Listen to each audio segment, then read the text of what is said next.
বহুল আলোচিত প্রতিরক্ষা গোয়েন্দা পরিদপ্তর ডিজিএফআই এর আয়নাঘরের বন্দীদের মুক্তি মিলছে। দীর্ঘদিন নিখোঁজ থাকা স্বজনদের খোঁজে সকাল থেকেই ডিজিএফআই এর সামনে ভিড় করেন স্বজনরা।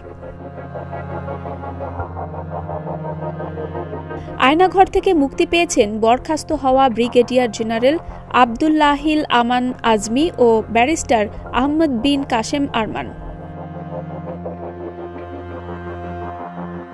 জামায়াত ইসলামীর সাবেক আমির গোলাম আজমের ছেলে ব্রিগেডিয়ার জেনারেল আবদুল্লাহিল আমান আজমি ফিরে এসেছেন।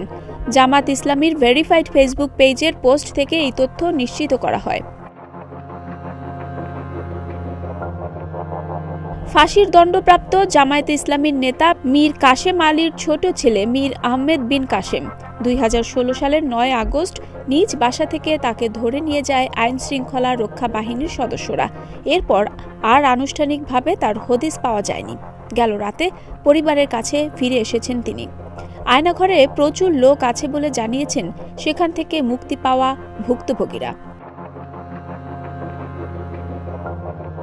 এর আগে সোমবার রাতে রাজধানীর ক্যান্টনমেন্টের কচুক্ষেত এলাকায় 20-25 জন সাবেক সেনা কর্মকর্তা ও গুম হওয়া ব্যক্তিদের স্বজনরা বন্দীদের মুক্তির দাবিতে অবস্থান নেন।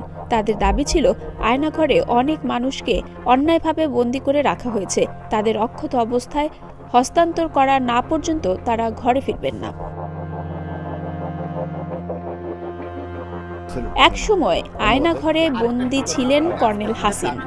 তিনি তার বক্তব্যে তুলে ধরেন সেখানকার নির্যাতনের কথা। আয়নাঘর না শুধু ভাই, আয়নাঘরের একটা সিম্বলিক। ডিবির কাছে, এনএস এর কাছে, বিভিন্ন জায়গায় লোক গুম আছে, এমন ভারতেও আছে, থাকতে পারে। মানে এমপি সালাউদ্দিনকে নিয়ে গেছে, অন্য কাউকে নিয়ে যায় না আমরা জানি না। আমাদের ইলিয়াস আলী ভাই সম্বন্ধে পরিষ্কার করতে হবে, ইলিয়াস আলী ভাই সম্বন্ধে পরিষ্কার করতে হবে, কোথায় সে কি হয়েছে বিচার করতে হবে। কিছু খারাপ কিছু হয়ে থাকে, যারা মারা গেছে বলতে হবে, অন্তত পরিবার জানে মারা গেছে, যারা ব্যাপার স্যাপার আছে, ধর্মীয় ব্যাপার স্যাপার আছে। সুতরাং সবাইকে ছাড়তে হবে, কোনো ওইসব আদে বাদে জিনিস চলবে না। আমি বলছি পেতাত্তা সরকারের যারা আছে এরা কেউ থাকবে না, এটা নিয়ে কোনো আলোচনা নাই।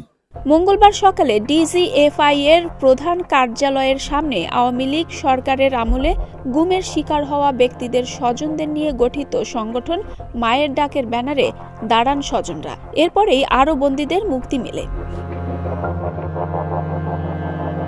ডেস্ক রিপোর্ট, প্রতিদিনের বাংলাদেশ।